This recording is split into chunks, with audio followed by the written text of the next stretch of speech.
Ikinalugod ni House Deputy Minority Leader at Akbayan Party List Representative Percy Sendanya ang direktiba ng Bangko Sentral ng Pilipinas na i-unlink na ang e-wallet sa online gambling platform.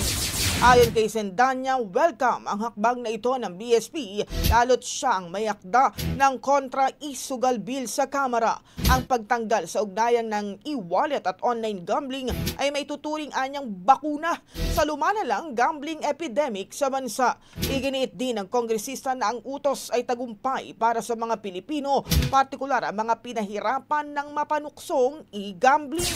Mababatid na 48 oras lang ang ibinigay ng BSP sa e-wallets upang alisin ang icons at links ng online gambling platform.